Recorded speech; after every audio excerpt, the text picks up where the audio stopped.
Good morning, my dear students. Good morning. Am I audible, dear students? ನನ್ನ voice ಕೇಳ್ತಾ ಇದ್ರೆ S ಅಂತ type ಮಾಡಿ. ನನ್ನ ವಾಯ್ಸ್ ಕೇಳ್ತಾ ಇದ್ರೆ ಎಸ್ ಅಂತ ಟೈಪ್ ಮಾಡಿ. ಸೊ ಡಿಯರ್ ಸ್ಟೂಡೆಂಟ್ಸ್, ನಿನ್ನೆ ರಾತ್ರಿ ಸ್ವಲ್ಪ ಆ ಒಂದು ಸರ್ವರ್ ದ ಬಿಸಿಗೋಸ್ಕರ ಅಥವಾ ಸರ್ವರ್ದ ಒಂದು ಇಶ್ಯೂಗೋಸ್ಕರ ನಿನ್ನೆ ರಾತ್ರಿ ಕ್ಲಾಸ್ ತಗೊಳ್ಳಿಲ್ಲ. ಬೆಳಗ್ಗೆ ಮತ್ತೆ ನಾನು ಸ್ವಲ್ಪ ಚೆಕ್ ಮಾಡಿ ಕರೆಕ್ಟ್ ಮಾಡಿಕೊಂಡು ಈಗ ತಗೋತಾ ಇದ್ದೇನೆ. ನೋಡಿ, ಇವತ್ತಿನ ಈ ಒಂದು ಕ್ಲಾಸ್ನಲ್ಲಿ ನಾನು ಓಡನ್ನು ನಿಮಗೆ ಕಲಿಸ್ತಾ ಇದ್ದೀನಿ. Ode which is one of the form of literature, my dear students, one of the forms of literature. ನೋಡಿ, ಸಾಹಿತ್ಯವನ್ನ ನಾವು ಕರೆಕ್ಟಾಗಿ ಕಲಿಬೇಕಂತ ವಿಚಾರ ಮಾಡಿದಾಗ ಅದರ ಕುರಿತು ಎಲ್ಲವನ್ನ ತಿಳ್ಕೊಳ್ಳೋದು ಬಹಳ ಇಂಪಾರ್ಟೆಂಟ್. ನಿಮ್ಮ ಸಿಲೆಬಸ್ದಲ್ಲಿ ಇವತ್ತಿನ ನಾನು ಟಾಪಿಕ್ ಕಲಿಸ್ತಾ ಇರೋದು ಬಹಳ ಇಂಪಾರ್ಟೆಂಟ್ ಆಗಿದೆ. ಇದನ್ನ ತಿಳ್ಕೊಳ್ಳಿ. ನಮ್ಮಲ್ಲಿ ಈ ಥರದ ಎಲ್ಲ ಕ್ಲಾಸ್ಗಳನ್ನು ನಾವು ಮಾಡಲಾಗುತ್ತೆ. ಸೊ GPSTR ಇರ್ಬೋದು, PUC, KTET, HSTR, PDO, PSI test ಸಿರೀಸ್ಗಳನ್ನು ತೊಗೊಳಾಗುತ್ತೆ. ಗ್ರಾಮರು, MA ಇಂಗ್ಲೀಷು, PUCಗೋಸ್ಕರ, ಸೊ HSTR ಎಲ್ಲದಕ್ಕೂ ಕ್ಲಾಸ್ ಇರುತ್ತೆ. ಸೊ ನೋಡಿ, ಯಾರು ಮೊದಲ ಬಾರಿಗೆ ನಮ್ಮ ಕ್ಲಾಸನ್ನು ಜಾಯ್ನ್ ಆಗಿದ್ದೀರಾ ಅವ್ರಿಗೆಲ್ಲರಿಗೂ ಹೇಳೋದು ಒಂದೇ ವಿಷಯ, ಏನಪ್ಪ ಅಂತಂತಂದರೆ try to understand the concept, my dear students, properly. Try to understand the concepts proper. ಇನ್ನು ಯಾರಾದರೂ ನಿಮ್ಮಲ್ಲಿ ಸಬ್ಸ್ಕ್ರಿಪ್ಷನ್ ತಗೋಬೇಕಂತ ಪ್ಲ್ಯಾನ್ ಮಾಡಿದರೆ ಕೆಳಗೆ ಡಿಸ್ಕ್ರಿಪ್ಷನಲ್ಲಿ ನಮ್ಮ ಆ್ಯಪದ ಲಿಂಕ್ ಇದೆ. ಆ ಲಿಂಕನ್ನು ಕ್ಲಿಕ್ ಮಾಡಿ ಆ್ಯಪನ್ನು ಇನ್ಸ್ಟಾಲ್ ಮಾಡಿ ಹೆಚ್ಚಿನ ಮಾಹಿತಿಗೆ ಅಲ್ಲಿ ಕಾಣ್ತಿರುವಂಥ ಮೊಬೈಲ್ ನಂಬರ್ಗೆ ನೀವು ಕಾಲ್ ಮಾಡ್ಬೋದು. ಎಸ್. ಸೊ ಡಿಯರ್ ಸ್ಟೂಡೆಂಟ್ಸ್, ಇವತ್ತು ನಾವು ಕಲಿತಾ ಇರುವಂಥ ಟಾಪಿಕ್ ಏನಪ್ಪ ಅಂತಂದರೆ ಓಡ್. ಈಗಾಗಲೇ ನಾನು ಲಿರಿಕ್ಸ್ ಕಂಪ್ಲೀಟ್ ಮಾಡಿದ್ದೀನಿ, ಸಾನೆಟ್ ಕಂಪ್ಲೀಟ್ ಮಾಡಿದ್ದೀನಿ. ಈಗ ಅದರ ಮುಂದಿನ ಭಾಗವನ್ನು ಕಲಿಯುವಂಥ ವಿಷಯ ಬಂದಿದೆ. So are you all proper, my dear students? Are you all getting properly the class? If you are saying, if you are getting properly, so please type yes, my dear students. Type yes. Yes ಅಂತ type ಮಾಡೋದನ್ನ ಮರಿಬೇಡಿ. ನೋಡಿ, ಯಾವುದೇ ಒಂದು literary form ಅನ್ನು ಕಲಿಯುವಾಗ we have to feel it. We have to understand its inner beauty or inner form or inner function of that particular forms. ಅದನ್ನು ಎಲ್ಲಿವರೆಗೆ ತಿಳ್ಕೊಳ್ಳೋದಿಲ್ವೋ ಅಲ್ಲಿವರೆಗೆ ನಮ್ಗೆ ಅರ್ಥ ಆಗೋದಿಲ್ಲ ನಾವು ಏನು ಕಲಿತಾ ಇದ್ದೀವಿ ಅನ್ನೋದು. So that's why I would like to guide you, I would like to suggest you as more as possible, try to implement that thing in your day-to-day life. That makes perfect, dear student, that makes perfect. ನಮ್ಮ ಆ್ಯಪ್ದಲ್ಲಿ ನಿಮಗೋಸ್ಕರ paper 1 ಹಾಗೂ paper 2 the complete English methodology ಅಥವಾ ಟೀಚರ್ಗೋಸ್ಕರ ಏನು ಬೇಕಾಗಿದೆ ಅದನ್ನೆಲ್ಲವನ್ನು ನಾವೆಲ್ಲ ಹೇಳ್ಕೊಡ್ತೀವಿ. ಅದು literature ಇರ್ಬೋದು, ಮೆಥಡಾಲಜಿ ಇರ್ಬೋದು, ಗ್ರಾಮರ್ ಇರ್ಬೋದು. ಓಕೆ, ಎಸ್, ಬನ್ನಿ. ಓಡ್. ವಾಟ್ ಈಸ್ ಆನ್ ಓಡ್? ಮೊದಲು ಓಡ್ ಅಂದ್ರೆ ಏನು ಅನ್ನೋದನ್ನ ನಾವು ತಿಳ್ಕೊಂಡ್ಬಿಡೋಣ. ಅರ್ಥ ಆಯ್ತಾರೆ? ಸೊ ಅದನ್ನೇ ತಿಳ್ಕೊಂಡ್ಬಿಟ್ರೆ ಕಂಪ್ಲೀಟ್ ಆಗಿ ನಾವು ಓಡದ ಬಗ್ಗೆ ಸ್ಟಡಿ ಮಾಡ್ಬೋದು. ನೋಡಿ, ಯಾವಾಗ ಥಿಯರಿ ಅಂತ ಒಂದು ಪಾರ್ಟ್ ಬಂದಿರುತ್ತೆ ಸ್ವಲ್ಪ ನಿಮಗೆ ಅದು ಬೋರ್ ಆಗೋ ಚಾನ್ಸಸ್ ಇರುತ್ತೆ. ಬಟ್ ಏನಾದರೂ ನಾನು ಇದನ್ನ ಜಾಬ್ ಮಾಡಲೇಬೇಕು, ನಾನು ಇದರಲ್ಲಿ ಮುಂದುವರಿಲೇಬೇಕು ಅನ್ನೋಂಥ ವಿಚಾರ ನಿಮ್ಮಲ್ಲಿದ್ದರೆ definitely you will get the interest towards this class. Mind class ಎಲ್ಲರೂ ಪ್ರಾಪರಾಗಿ ಕಾಣ್ತಾ ಇದ್ದಾನ? ಪ್ರಾಪರಾಗಿ ಎಲ್ಲರೂ ಕೇಳ್ತಾ ಇದ್ದಾನ? ಎಸ್ ಅಂತ ಟೈಪ್ ಮಾಡ್ಬೋದು. ಓಕೆ, ಎಸ್, ಬನ್ನಿ. What is an ode? An ode is a short lyric poem that praises an individual. Nodi, an individual, an idea or an event. ಒಂದು ಘಟನೆಯನ್ನ, ಒಂದು ವಿಷಯ ವಸ್ತುವನ್ನ, ಒಬ್ಬ ವ್ಯಕ್ತಿಯನ್ನ ಹೊಗಳಲಿಕ್ಕೆ, ಆತನನ್ನ ಕುರಿತು ಮಾತನಾಡಲಿಕ್ಕೆ ಉಪಯೋಗಿಸುವಂತ ಒಂದು ಕವನ, ಒಂದು ಪೊಯೆಟ್ರಿ ಅಂತ ಬರುತ್ತೆ. ಅರ್ಥ ಆಯ್ತರಿ? ಎಸ್. ಹಂಗಾರ next, in ancient Greece, odes were originally accompanied by. ಪ್ರಾಚೀನ ಕಾಲದಲ್ಲಿ ಗ್ರೀಸ್ನ ಪ್ರಾಚೀನ ಕಾಲದಲ್ಲಿ ಅಥವಾ ಪ್ರಾಚೀನ ಕಾಲದ ಒಂದು ಪ್ರದೇಶವಾದಂಥ ಗ್ರೀಸ್ನಲ್ಲಿ ಓಡನ್ನು ಮೂಲತಃ ಅಕಂಪನೈಡ್ ಬೈ ಮ್ಯೂಸಿಕ್, ಇದನ್ನ ಸಂಗೀತದೊಂದಿಗೆ ಕೂಡ ಉಪಯೋಗಿಸ್ತಾ ಇದ್ರು. ಇನ್ಫ್ಯಾಕ್ಟ್ ನಿಜವಾಗಿ ಏನು ಹೇಳ್ಬೇಕಂದ್ರೆ the word ode comes from the Greek word aeidein. ನೋಡಿ, ಓಡ್ ಅನ್ನೋದು ಗ್ರೀಕ್ ಭಾಷೆಯಿಂದ ಬಂದಿದೆ. ಅರ್ಥ ಆಯ್ತಾರೆ? ಐಡಿಯನ್ ಅಂತ, which means to sing or to chant, ಹಾಡುವುದು. This is the most important. ಎಲ್ಲಿಂದ ಬಂದದ? ಓಡ್ ಅನ್ನೋ ಶಬ್ದ ಗ್ರೀಕ್ದಿಂದ. ಅದರ ಶಬ್ದ ಯಾವುದು? ಐಡೈನ್. ಪ್ರೊನೌನ್ಸಿಯೇಷನ್ ಒಂದಕ್ಕೊಂದು ಸ್ವಲ್ಪ ಡಿಫ್ರೆಂಟ್ ಆಗ್ತಿರ್ತದ, ಬಟ್ ಅದರ ಮೀನಿಂಗ್ ಏನಂತಂದ್ರೆ to sing or to chant ಆಗತ್ತ. Odes are often ceremonial and formal in tone. ನೋಡಿ, what is the tone of the ode? ಇದು ಕ್ವಶನ್ ಬರಬಹುದು. ಇಟ್ ಈಸ್ ಆಫನ್ ಸೆರೆಮೋನಿಯಲ್, ವೈಭವೀಯತೆಯಿಂದ ಕೂಡಿರುತ್ತದೆ. ಯಾವುದು? ಓಡ್ ಅನ್ನೋದು ವಿದ್ಯಾರ್ಥಿಗಳು, ಓಡ್ ಅನ್ನೋದು ಸೆರೆಮೋನಿಯಲ್ ಇರುತ್ತೆ, ಫಂಕ್ಷನಲ್ ಇರ್ತದ.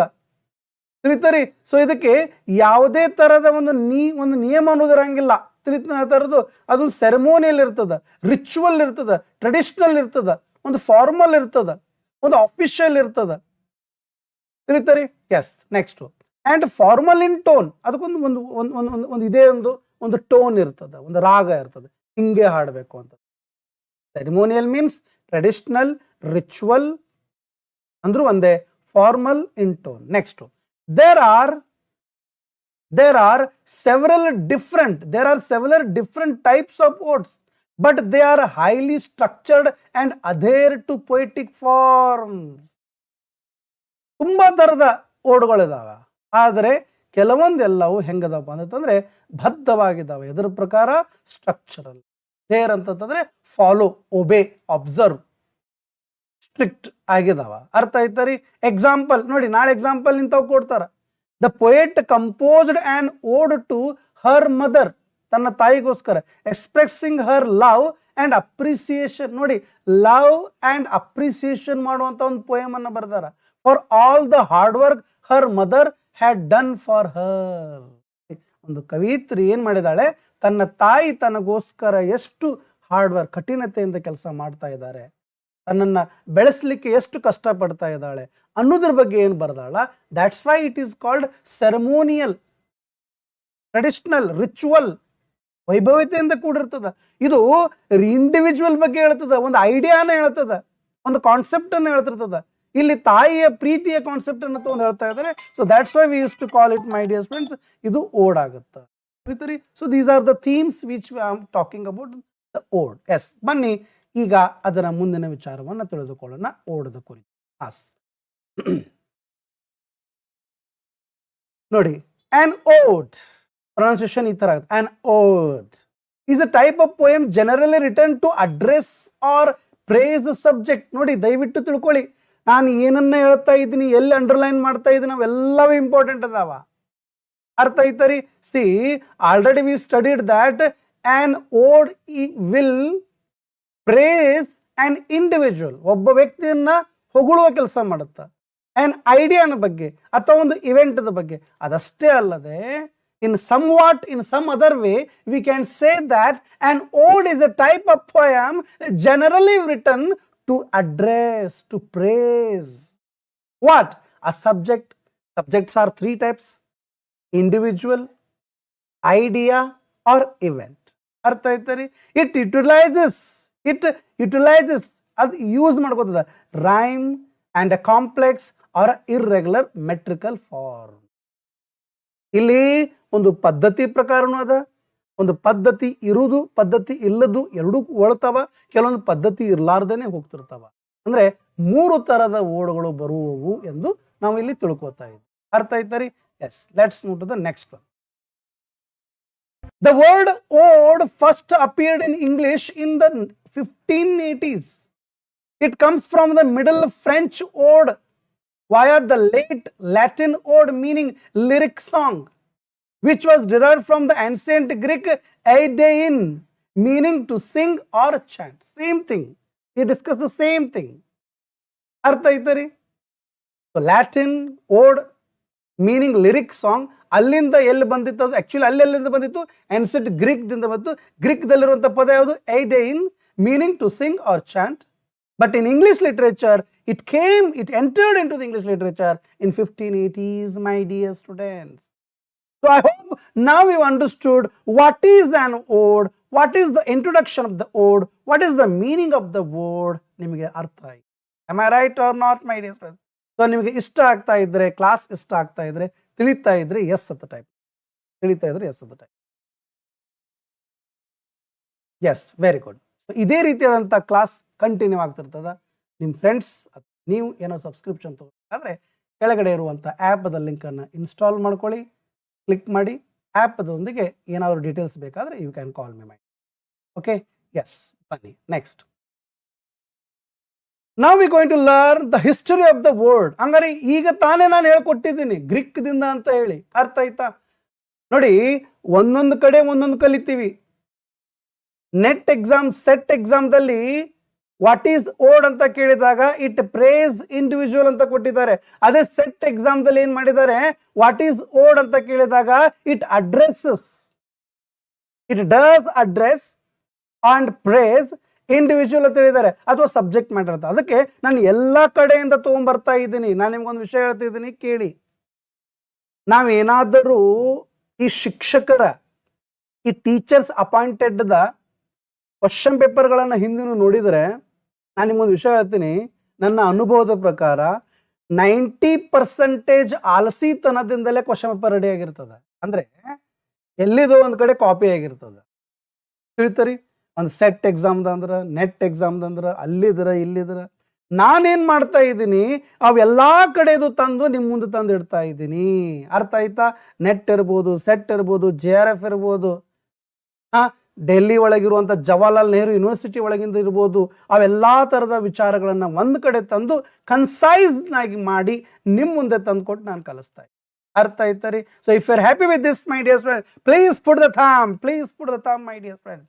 Let's move.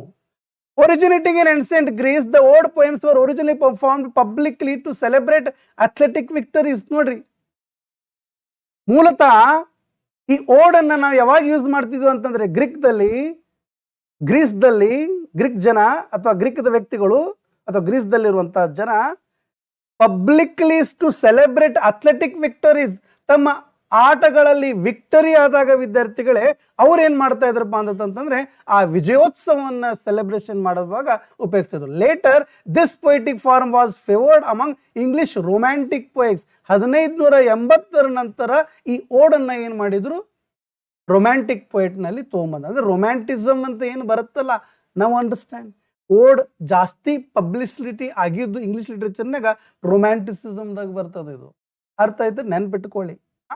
Who used odes to express emotions using rich descriptive language. Today we use the term ode to describe any outpouring or praise. And modern ode poems have evolved to include various styles and forms ಅಂತ ಹೇಳ್ತಾ ಇದ್ದಾರೆ. ನೋಡಿ, discussion ಆಗಿರೋದೇ topic ಏನಾದ್ರು discussion ಆಗ್ತಾ ಇತ್ತಂದ್ರೆ ನಾನು ಸ್ವಲ್ಪ speed ಮಾಡಿರ್ತೇನೆ, ಯಾಕಂದ್ರೆ ಅದನ್ನೇ ಇರ್ತದೆ. ತಿಳಿತರಿ? S. Odes originated as Greek choral songs. ನೋಡಿ, choral songs. What does the meaning of choral? Group songs performed at religious festivals. Victories at the time of athletics, they have used these odes, my dear students, as well as religious festival. But in English literature, in Romanticism, they used to address individual as well as what? Exactly. Event or an idea. They recounted stories concerning heroes, gods, victories in battle. ನೋಡಿ, ಆ ಯುದ್ಧ ರಣರಂಗದಲ್ಲಿ ಒಬ್ಬ ವಿಜಯೋತ್ಸವವನ್ನು ಆಚರಿಸಿರುವಂತಹ ವ್ಯಕ್ತಿ ಇರ್ಬೋದು, ದೇವರು ಇರ್ಬೋದು, ಅವರೆಲ್ಲರನ್ನು ಕೂಡಿ ನಾವು ವಿಚಾರ ಮಾಡಿದಾಗ ಅವರ ಕುರಿತು ಹೇಳುವಾಗ we use, my dear friends, odes with odes. The originally odes were set to music and followed a specific complex 3-part structure. ನೋಡಿ, ಓಡನ್ನ 3-part ಸ್ಟ್ರಕ್ಚರ್ ನಲ್ಲಿ ಬರೀತಾರೆ ಒರಿಜಿನಲಿ, ಮೂಲತವಾಗಿ. ಅವು ಯಾವತ್ತಂದ್ರೆ strophe, the first section, and antistrope, the second section, and apode, the final section.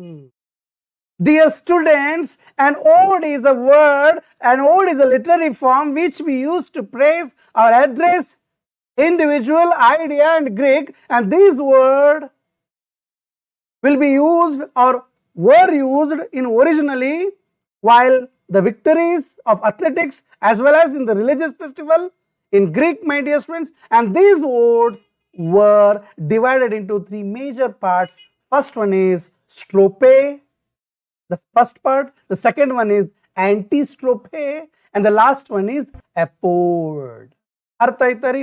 S. ಬನ್ನಿ ಹಾಗಾದ್ರೆ ಇದರ ಕುರಿತು ಇನ್ನೊಂದು ಸ್ವಲ್ಪ ಡೀಪ್ ಆಗಿ ನಾವು ತಿಳ್ಕೊಳ್ಳೋಣ. ನಾಳೆ ಎಕ್ಸಾಮ್ನಾಗ ಇದೇ ಕ್ವಶನ್ ಬಂದ್ರೆ ಬರ್ಬೋದು, ಎಪೋಡ್ ಅನ್ನೋದು ಎಲ್ಲಿ ಬರ್ತದ, ಈ ತರ ಪ್ರಶ್ನೆಯನ್ನ ನಿಮಗೆ ಕ್ವಶನ್ ಅಲ್ಲಿ ಕೇಳಬಹುದು. ಅರ್ಥ ಆಯ್ತರಿ? ಎಸ್. ಬನ್ನಿ ಕಂಟಿನ್ಯೂ ಮಾಡೋಣ.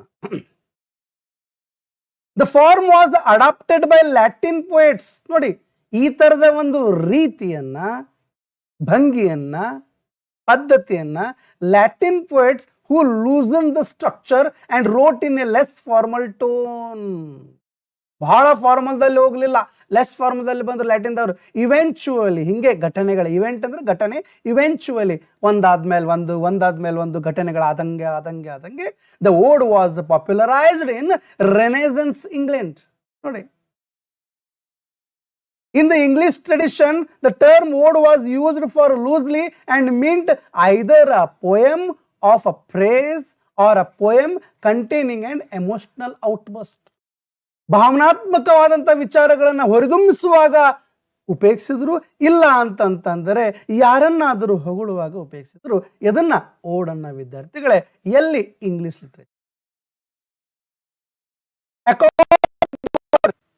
US poet laureate Robert Hass, by the 19th century, the ode was a longish lyric poem. Nodri, US poet laureate Robert Hass ಅನ್ನೋರ ಪ್ರಕಾರ ಇದೊಂದು ಲಾಂಗೆಸ್ಟ್ ಲಿರಿಕ್ ಪೋಯಮ್ ಆಗಿತ್ತು.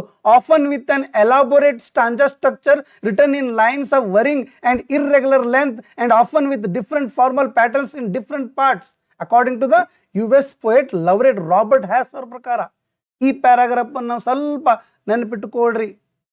The poet laureate Robert Hass belong to which form of English literature ಅಂತ ಕೇಳಿದಾಗ ಓಡ್, lyric ಈ ತರ ಎಲ್ಲ ಕೊಟ್ಟಿದಾಗ ಇದು ಓಡ್ ನಲ್ಲಿ ಬರ್ತದ. ಅರ್ಥ ಐತರಿ? ಸೊ ಈ ತರ ಈ ವ್ಯಕ್ತಿ ಯಾವ ಡಿಪಾರ್ಟ್ಮೆಂಟ್ ನಲ್ಲಿ ಬರ್ತಾನೆ ಅಂತ ಅವ್ರು ಕೇಳ್ತಾರ. ತಿಳಿತರಿ? ಎಸ್, ಬನ್ನಿ next. When considering the long history of the ode in the English language, it is necessary to look back to Edmund Spenser. ಬಹಳ ಇಂಪಾರ್ಟೆಂಟ್ ಬರ್ತಾನೆ ಈ ವ್ಯಕ್ತಿ. ಪೋಯೆಟ್ ಆಫ್ ಪೋಯೆಟ್ಸ್ ಅಂದ್ರೆ ಯಾರ್ರಿ? ಪೋಯೆಟ್ ಆಫ್ ಪೋಯೆಟ್ಸ್ ಅಂದ್ರೆ ಯಾರು? Who is called poet of poets, my dear students? Exactly, ಕವಿಗಳಿಗೆ ಕವಿ ಅಂತ ಕರೀತಾರ. ಯಾರನ್ನ? ಎಡ್ಮಂಡ್ ಸ್ಪೆನ್ಸರ್ ಅನ್ನ. ತಿಳಿತರಿ? ದ ಫಾದರ್ ಆಫ್ ಪೋಯಮ್ಸ್ ಅಂತ ಕೇಳಿದಾಗ ಜೆಫ್ರಿ ಚಾಸರ್ ಅನ್ನ ಕರೀತಾರೆ ದ ಫಾದರ್ ಆಫ್ ಪೋಯೆಟ್. ಇದನ್ನ UPSC ಕ್ವಶನ್ ಅಲ್ಲಿ ಕೇಳಿದ್ದಾರೆ. ತಿಳಿತಾನ ಅದರದು? ಫಾದರ್ ಆಫ್ ಪೋಯೆಟ್ಸ್ ಅಂತ ಬಂದಾಗ ಏನಾಗುತ್ತಾ? ಜೆಫ್ರಿ ಚಾಸರ್ ಬರ್ತಾನ. ಪೋಯೆಟ್ ಆಫ್ ಪೋಯೆಟ್ಸ್ ಅಂತ ಕೇಳಿದಾಗ ಎಡ್ಮಂಡ್ ಸ್ಪೆನ್ಸರ್ ಅಂತ ಕೇಳ್ತಾರ. ಸಾನೆಟ್ ಆಫ್ ಸಾನೆಟರ್ಸ್ ಅಂತ ಕೇಳಿದಾಗ ವಿಲಿಯಂ ಶೇಕ್ಸ್ಪಿಯರ್ ಬರ್ತಾನ. ತಿಳಿತರಿ? ಸೊ ಹೀಗೆ ಬೇರೆ ಬೇರೆ ಬೇರೆ ಬೇರೆ ವಿಚಾರಗಳಲ್ಲಿ ಬೇರೆ ಬೇರೆ ತರದ ವಿಚಾರವನ್ನು ಕೊಟ್ಟಿದ್ದವರು ಅಲ್ಲಾಗಿದ್ದಾರೆ. So Edmund Spenser best known for his epic poem the Faerie Queene. Spenser also wrote the earliest odes in the English language. ನೋಡ್ರಿ, ಈತನು ಫೇಮಸ್ ಆಗಿರೋದು ಫೇರಿ ಕ್ವೀನ್ ದಿಂದ. ಇದೊಂದು ಎಪಿಕ್ ಪೋಯಮ್ ಆಗಿತ್ತು. ಯಾವುದು? The fairy queen. And he also wrote the earliest odes. Earliest odes andra the ode when it is about to develop in English literature. He has written or he had written or he wrote some of the words. ಅರ್ಥ ಆಯ್ತರಿ? ಅಂದ್ರೆ ಓಡ್ ಅನ್ನೋದು ಇನ್ನೂ ಬೆಳಕಿಗೆನೆ ಬಂದದಲ್ಲ English literature ನಲ್ಲಿ, ಅವಾಗಲೇ ಬರೆದಿದ್ದಾರೆ. ಯಾರು? Edmund Spenser. ಅವ್ರು ಯಾವ್ದು ಬರೆದ್ರು? ಬನ್ನಿ. In English language epithalamium. ನೋಡ್ರಿ, ಎಪಿಥಾಲಮಿಯಂ ಆ್ಯಂಡ್ ಪ್ರೋಥಾಲಮಿಯಂ ಇವು ಎರಡು ಏನದಪ್ಪ ಅಂದ್ರೆ ಇದೊಂದು ಓಡ್ ಅದಾವ. ಬರ್ದಿದ್ದಾರು? Edmund Spenser. Moving forward in time to the 17th century, poets like Abraham Cowley, ಬಹಳ ಇಂಪಾರ್ಟೆಂಟು. ನೆಟ್ ಎಕ್ಸಾಮ್ದಾಗ ಈ ಒಂದು ಪ್ಯಾರಾಗ್ರಾಫ್ದಿಂದ 3 ರಿಂದ 4 ಸಲ ಕ್ವಶನ್ ರಿಪೀಟ್ ಆಗಿದೆ. ನಾನು ಮೊನ್ನೆನೆ ಗೇಟ್ ಎಕ್ಸಾಮ್ ಬರೆದೊತ್ತಿನಲ್ಲಿ ಈ ಕ್ವಶನ್ಸ್ಗಳು ಬಂದಾವ. ಅರ್ಥ ಐತ್ ನಾ ತರದು? Moving forward in the time to the 17th century, poets like Abraham Crowley and John Dryden took on a practice of writing variants of the Pindaric ode form. So, yavaga Edmund Spenser originally written before the development of the ode, those are epithalamium and prothalamium. After that, in 17th century, poets like Abraham Crowley and John Dryden started practicing of writing variants of the Pindaric ode. ಯಾರಿದು ಪಿಂಡಾರಿಕ್ ಅಂದ್ರೆ? ನೋಡೋಣ ಬನ್ನಿ ಮುಂದಿನ ವಿಚಾರದಲ್ಲಿ. The ode as a form, ಇದೊಂದು ode ಅನ್ನೋದು ಒಂದು ರೀತಿ, ಬರವಣಿಗೆ ರೀತಿ ಆಫ್ ರೈಟಿಂಗ್ ಗೇನ್ಡ್, ಹೆಸರು ಬೆಳೆಸ್ಕೋತು, ವೈಭವತೆಯನ್ನು ತಗೊಂಬಂತು. ಟ್ರಾಕ್ಷನ್ ಇನ್ ದ ವರ್ಕ್ಸ್, ಕೃತಿಗಳಲ್ಲಿ, ಆಫ್ ಪೋಯಟ್ಸ್, ಕವನಗಳ ಕೃತಿಗಳಲ್ಲಿ ವೈಭವತೆಯನ್ನು ತಾಳಿತು. Like William Wordsworth, John Keats, Percy R P Shelley. ನೋಡಿ, ಓಡ್ ಅನ್ನುವಂತಹ ಒಂದು ರಚನೆ, ಒಂದು ಭಂಗಿ, ಒಂದು ಬರವಣಿಗೆ, ಕವನ ಸಂಕಲನದ ಕೃತಿಗಳಲ್ಲಿ ವೈಭವತೆಯನ್ನು ತಾಳಬೇಕಾದ್ರೆ ಅಲ್ಲಿ ಕಾರಣವಾದಂತ ಕವಿಗಳು ಯಾರಿದ್ರಪ್ಪ ಅಂತಂದ್ರೆ William Wordsworth, John Keats and P Shelley. ತಿಳಿತರಿ? ನೆಕ್ಸ್ಟ್, ದೀಸ್ ಪೋಯಟ್ಸ್, ಈ ಕವಿಗಳು ಮೋರ್ ಆಫನ್, ಪದೇ ಪದೇ, than not used the ode form to address emotional responses. ಇವರು ಎಮೋಷನಲ್ ರೆಸ್ಪಾನ್ಸಸ್ ಗಳನ್ನ ಯೂಸ್ ಮಾಡಿ ಅಥವಾ ಅವುಗಳ ಕುರಿತು ಬರ್ಲಿಕ್ಕೆ ಹೋಗಲಿಲ್ಲ. ಪರ್ಸನಲ್ ಫಿಯರ್ಸ್, ವೈಯಕ್ತಿಕ ಭಯಗಳ ಬಗ್ಗೆ ಬರಲಿಲ್ಲ. And pleasures. ನೋಡಿ ಏನಂತಾರೆ, these poets more often than not used the ode form to address emotional responses, personal fears and pleasures. Additionally, ಇವತ್ರನ್ನ ಬಿಟ್ಟು ಇವತ್ರ ಬಗ್ಗೆನೂ ಬರೆದ್ರು, ಬಟ್ ಬಹಳ ವಿರಳವಾಗಿ ಬರೆದ್ರು. ಅಡಿಷನಲಿ, ಇದರ ಜೊತೆಗೂಡಿ, this time period saw poets reaching out to inanimate objects, ಜೀವವಿರ್ಲಾರ್ದು, ಅಂಡ್ ಇಂಟ್ಯಾಂಜಿಬಲ್ ಫೋರ್ಸ್, ಕಣ್ಣಿಗೂ ಕಾಣಲ್ಲ, ಮುಟ್ಲಿಕ್ಕೂ ಬರಲ್ಲ ಅಂತ ಒಂದು ಶಕ್ತಿಯ ಬಗ್ಗೆ, ಸಚ್ ಆಸ್ ಸೀಸನ್, ಕಾಲಮಾನ, ಹವಾಮಾನ, ಅಂಡ್ ಎಮೋಷನ್ಸ್, ಭಾವನೆಗಳು, ಅಂದ್ರೆ ಅಬ್ಸ್ಟ್ರಾಕ್ಟ್ ಫಾರ್ಮ್ ಆಫ್ ಸಬ್ಜೆಕ್ಟ್ ಗಳನ್ನ ಬರ್ಲಿಕ್ಕೆ ಸ್ಟಾರ್ಟ್ ಮಾಡಿದ್ರು, as the subject of the odes as well. I'm not telling that they not used emotional responses and personal fears and pleasures, but more than them, they used inanimate objects and intangible forces, such as season or emotions. Artha itari? So such subjects became the popular form of subject during the time of 17th century by P.B. Shelley, John Keats and William Wordsworth. ಅರ್ಥ ಆಯ್ತಾನೆ ಆ ಥರದ್ದು?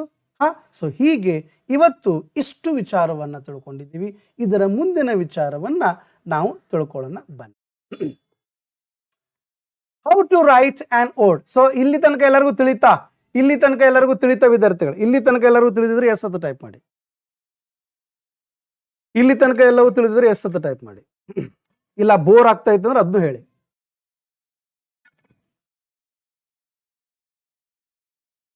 ಬೇಸರ ಆಗ್ತಿದ್ರೆ ಅದನ್ನು ಹೇಳಿ. ತಿಳಿತರಿ?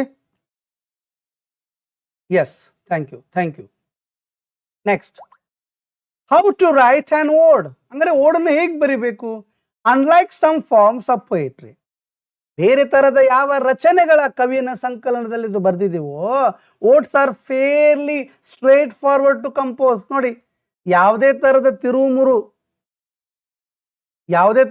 ತಿರುಮುರು ವಿಚಾರಗಳಿಲ್ಲದೆ straight, ನೇರವಾಗಿ ಬರಿತಾ ಇದ್ರು. ಅದು ಹೇಗೆ? ಅವುಗಳನ್ನು ನೋಡೋಣ ಬನ್ನಿ. Find something meaningful. This could be an object such as Pablo Neruda's suit or a feeling like love or joy. ನೋಡಪ್ಪ, ದಯವಿಟ್ಟು ಲಕ್ಷ ವಹಿಸಿ. ತಿಳಿತರಿ? ನಾನಿಲ್ಲಿ ಯಾರ್ಯಾರು ವ್ಯಕ್ತಿಗಳು ಬರ್ತಾ ಇದಾರಲ್ಲ ಅವ್ರನ್ನ ಬಹಳ ನೆನ್ಪಿಟ್ಕೋಬೇಕು. ಇವೇ ಕ್ವಶನ್ಸ್ಗಳು ಬರ್ತಾವ. Consider all the aspects of your think that you appreciate, what does it do for. ನೋಡಿ, ಮೊದಲಿಗೆ ಏನು ಬರ್ಲಿಕ್ಕಂತಂದ್ರೆ ಯಾವ ಅರ್ಥಪೂರ್ಣವಾಗಿದ್ದಾವೋ ಆ ತರದ ವಿಚಾರಗಳನ್ನ ಬರಿಬೇಕು. ಯಾವ ವಸ್ತುಗಳು ನಿನಗೆ ಹೊಗಳಿಕೆಗೆ ಬದ್ಧವಾಗಿದ್ದಾವೋ ಅವುಗಳನ್ನ ಕುರಿತು ಬರೀಬೇಕು. How does it make you feel. ನೋಡಿ, how does it make you feel, what other parts of your life does it influence. ಆ ವಿಚಾರಗಳು, ಆ ವಸ್ತುಗಳು ನಿನ್ನ ಜೀವನದ ಬೇರೆ ಬೇರೆ ಭಾಗಗಳೇನದಾವಲ್ಲ ಅಲ್ಲಿ ಹೇಗೆ ಇವು ಪ್ರಭಾವವನ್ನು ಬೀರ್ತಾವ ಅಂತ ವಿಚಾರಗಳ ಬಗ್ಗೆ ಬರ್ಲಿಕ್ಕೆ ಸ್ಟಾರ್ಟ್ ಮಾಡ್ರು. Start writing directing your words to the thing you are interested ಇನ್.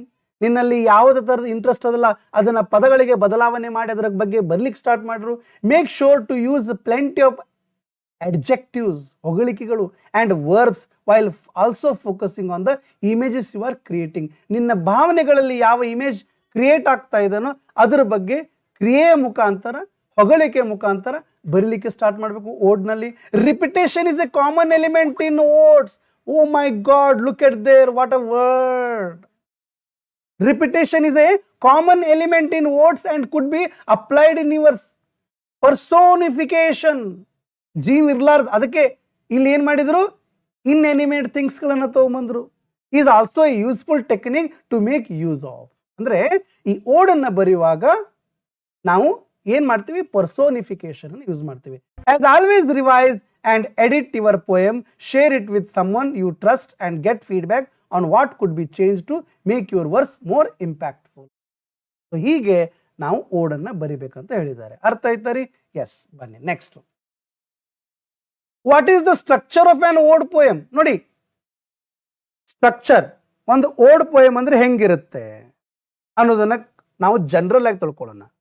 ನಾನು ಇನ್ನೂ ಟೈಪ್ಸ್ ಆಫ್ ಓಡ್ ಮೇಲೆ ಹೋಗಿಲ್ಲ. Still or yet I have not taught you the types of ode, my dear students. Now I am teaching you, my dear students, the structure of an ode poem. May, bhusha, perhaps, happily, happily, this structure may repeat in one of the types of ode. ಯಾವುದಾದ್ರೂ ಒಂದು ಓಡ್ದ type ನಲ್ಲಿ ಈ structure ಬರಬಹುದು. May it repeats. So please don't get confused. Okay, an ode poem is traditionally divided into 3 sections or stanzas. Nodi, ide ಹೇಳ್ಕೊಟ್ಟೆ strophe, antistrophe and epode ಅಂತ. ಇವುಗಳನ್ನ music ಜೊತೆ dance ಮಾಡ್ತಾರಲ್ಲ, right to left strophe, left to right antistrophe. ನೋಡಿ, dance ಮಾಡೋದ್ನಾಗ right to left turn ಆದ್ರೆ strophe, left to right turn ಆದ್ರೆ antistrophe, ಎಪೋಡ್ ಅಂತಂದ್ರೆ ಕಂಪ್ಲೀಟ್ಲಿ ಒಂದು ಸುತ್ತ ಹಾಕೋದು. ಇದು ಡಾನ್ಸ್ ಸ್ಟೆಪ್ ನಾಗೂ ಬರ್ತೈತಿ, ನೆನಪಿಟ್ಟುಕೊಳ್ಳಿ. ನಾಳೆ ಇದನ್ನ ಕ್ವಶನ್ ಕೇಳಬಹುದು. ಆ ಒಂದು 4 ಆಪ್ಷನ್ ನಲ್ಲಿ ಓಡದ ಪಾರ್ಟ್ಸ್ಗಳು ಅಂತ ಕೇಳಿದ್ರೆ ಅದಾಗತ್ತ ಆಪ್ಷನ್. ಅದೇ ಏನಾದರೂ ಡ್ಯಾನ್ಸ್ ಸ್ಟೆಪ್ಸ್ ಯೂಸ್ಡ್ ಇನ್ ಓಡ್ ಅಂತ ಕೇಳಿದ್ರೆ ಇದು ಆಗತ್ತೆ. Strophe right to left, antistrophe left to right, epode ಪೂರ ಒಂದು ರೌಂಡ್. ಅರ್ಥ ಆಯ್ತರಿ? ಡಾನ್ಸ್ ಸ್ಟೆಪ್ ಅದಕ್ಕೆ ಹಿಂಗ್ ಹಿಂಗ್ ಹಿಂಗ್ ಮಾಡ್ತಿದ್ರು. ಅರ್ಥ ಆಯ್ತರಿ? ಸೊ ಇವೇ ಡಾನ್ಸ್ ಸ್ಟೆಪ್ ಅನ್ನ ಯೂಸ್ ಮಾಡ್ತಿದ್ರು. ತಿಳಿತ ವಿದ್ಯಾರ್ಥಿಗಳೇ? ಎಸ್, ಬನ್ನಿ. Strophe in a Greek ode, the strophe usually consist of 2 or more lines repeated as a unit. ನೋಡಿ, ಒಂದು ಭಾಗದ ಪೋಯಮ್ದಲ್ಲಿ 2 or more lines are repeated as a unit. ಅದೇ ಪದೇ ಪದೇ ರಿಪೀಟ್ ಆಗ್ತಿತ್ತು. In modern usage the term strophe can refer to any group of verses that forms a distinct unit within a poem. ಆ ಪದ್ಯದಲ್ಲಿನೇ 2 ರಿಂದ 3 ಲೈನ್ಗಳನ್ನ ಪದೇ ಪದೇ ಅದನ್ನ ಬರೆದು ಅಂದ್ರೆ ರಿಪೀಟ್ ಮಾಡಿ ಅದರ ಪದ್ಯದ ಒಂದು ಕಂಪ್ಲೀಟ್ ಸಾರಾಂಶದ ಪ್ರಾರಂಭವನ್ನ ಏನ್ ಹೇಳುತ್ತಲ್ಲ ಅದನ್ನ ನಾವು ಸ್ಟ್ರೋಪೆ ಅಂತ ಕರಿತೀವಿ. ಅರ್ಥ ಆಯ್ತರಿ? ನೆಕ್ಸ್ಟ್ ವಿದ್ಯಾರ್ಥಿ, ಆಂಟಿಸ್ಟ್ರೋಪೆ. The second section of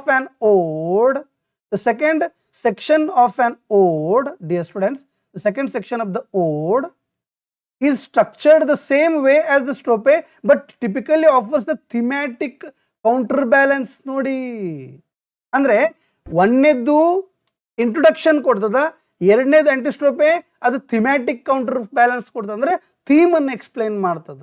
next the epode, the sextain of the stanza typically has a distinct meter and length. ಇದಕ್ಕೆ ಡಿಫರೆಂಟ್ ಮೀಟರ್ ಇರ್ತದೆ, ಲೆಂತ್ ಇರ್ತದೆ from the strophe and antistrope and serves the summarize or conclude the ideas of the ode. ಹಂಗಾರ conclusion of the ode or idea of the ode, summarization of the ode can be seen at the third part, the third stanza, the third section of the ode. That is called epode. ಅರ್ಥ ಆಯ್ತರಿ? Next, the English romantic poets wrote many odes, of all which explored intense emotions. ಭಾವನಾತ್ಮಕ ವಿಚಾರಗಳನ್ನು ಬಹಳ ಬರೀತಿದ್ರು. While romantic odes deviate in form and meter from traditional Greek ode, so ಸ್ವಲ್ಪ deviate ಆಗ್ತಿದ್ದು, ವ್ಯತ್ಯಾಸ ಆಗ್ತಿದ್ದು. They all tend to ಪ್ರಚೋದನೆ ಕೊಡ್ತಿದ್ರು, follow some kind of traditional verse structure. For example, P.B. Shelley. ನಾಳೆ ಎಕ್ಸಾಮ್ನಾಗ ಇದನ್ನ ಏನ್ರ ಕೇಳಿದ್ರೆ ಕೇಳ್ಬೋದ? The long form of PB, Percy Bysshe, Shelley's. ಶಿ ಏನೋ ಆಗ್ಬೋದು, ಶೇ ಏನೋ ಆಗ್ಬೋದು. PB ಶೆಲ್ಲೀಸ್ ಓಡ್ ಟು ವೆಸ್ಟ್ ವಿಂಡ್. ದಯವಿಟ್ಟು ನೆನಪಿಟ್ಟುಕೊಳ್ರಿ, ಈ ನೋಟ್ಸ್ ಓದುವಾಗ ಯಾವುದಾದ್ರೂ ವ್ಯಕ್ತಿಯ ಕವಿಯ ಹೆಸರು ಬಂದು ಅವರು ಬರೆದಿರುವ ಓಡ್ ಅಂತ ಬಂದಿದ್ರೆ ಆ ಓಡ್ ಯಾರ್ದು ಅನ್ನೋದು ನೆನ್ಪಿಟ್ಟುಕೊಡ್ರಿ. ನಾಳೆ ಕ್ವಶನ್ ಗ್ಯಾರಂಟಿ ಫಿಕ್ಸ್ ಬರ್ತದೆ. ಹಾ, P B Shelley is ode to the west wind believed to have been written in response to the loss of his son. ನೋಡಿ, ಹಂಗಾರ ಯಾವ ಓಡನ್ನ ಯಾರಿಗಾಗಿ ಯಾರಿಗೋಸ್ಕರ ಬರೆದಿದ್ದಾರೆ ಅನ್ನೋದನ್ನು ನೆನಪಿಟ್ಟುಕೋಬೇಕು ನಾವು ವಿದ್ಯಾರ್ಥಿಗಳೇ. That makes another question in your objective or MCQ in your HSTR, net and set and any exam, my dear students. ಅರ್ಥ ಆಯ್ತರಿ? ಹಾಗಾದ್ರೆ ಬನ್ನಿ, is written in iambic pentameter. ಇವನ್ನ ಇಯಾಂಬಿಕ್ ಒಂದು ಪ್ರತ್ಯಯಗಳನ್ನು ಯೂಸ್ ಮಾಡಿ, ಇಯಾಂಬಿಕ್ ಪೆಂಟಾಮೀಟರ್ಗಳನ್ನು ಯೂಸ್ ಮಾಡಿ ಬರೆದಿದ್ದಾರೆ. ಹೀಗೆ ಇವತ್ತು ನಾವೇನು ಮಾಡಿದ್ದೀವಿ, ಒಂದು almost all different type of elements, meaning, history of the ಓಡ್ ಅನ್ನ ತಿಳ್ಕೊಂಡಿದ್ದೀವಿ. ಇದರ ಮುಂದಿನ ಕ್ಲಾಸ್ ನೆಕ್ಸ್ಟ್ ಇರುತ್ತೆ ರಾತ್ರಿ 10:30 ಗಂಟೆ. ಅರ್ಥ ಆಯ್ತರಿ? Thank you very much my dear students. I hope you all enjoy.